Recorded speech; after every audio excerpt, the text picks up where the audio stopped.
देखी अपना सबके मिथिला में से पहिल बेर जे बियाह होइ जकरा बियाह होइ छै नव साल में तऽ कोजगरा होइ छै तऽ ओहिमे जेना चुमानके अरिपन देलियै तऽ ओहिठुना पीढ़ी रखेतै डाला रखेतै आर ओहिमे डालामे दूबि धान तामा रहतै छाछीमे दही पौरल रहतै पान रहतै सुपारी रहतै एगो सिक्का रहतै आ बर कन्याके पहिरा ओढ़ा कऽ से ओहिठुना बैठा कऽ चुमान हेतै। तऽ एकटा हम से कोजगराके चुमान सुनाबै छी।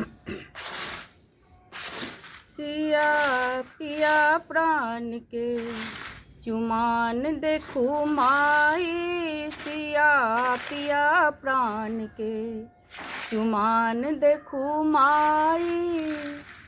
मदन मोहन चित सबके चोरौलनी, मदन मोहन चित सबके चोरौलनी। केकरो ने थीर ज्ञान प्राण देखू माई, केकरो ने थीर ज्ञान प्राण देखू माई। सिया पिया प्राण के चुमान देखू माई, सिया पिया प्राण के।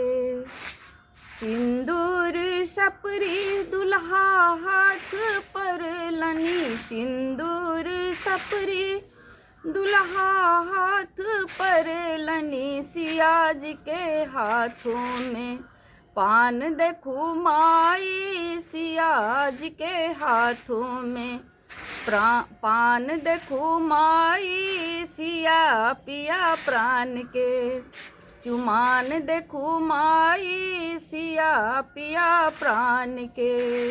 दुल्हा बिसर गेला अपने चुमावन, दुल्हा बिसर गेला अपने चुमावन।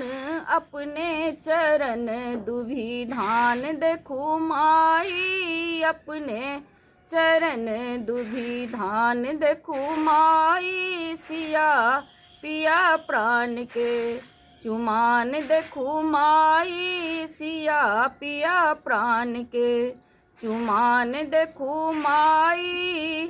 अंगुरी लगाई दधी अपने लगौलनी, अंगुरी लगाई दधी अपने लगौलनी। रघुबर मधुर मुस्कान देखू माई, रघुबर मधुर मुस्कान देखू माई। सिया पिया प्राण के चुमान देखू माई, सिया पिया प्राण के चुमान देखू माई। मधुर मधुर मिलन रघुबर लली के, मधुर मधुर मिलन रघुबर लली के। दामोदर आनंद विभोर देखू माई, दामोदर आनंद विभोर देखू माई। सिया पिया प्राण के चुमान देखू माई, सिया पिया प्राण के।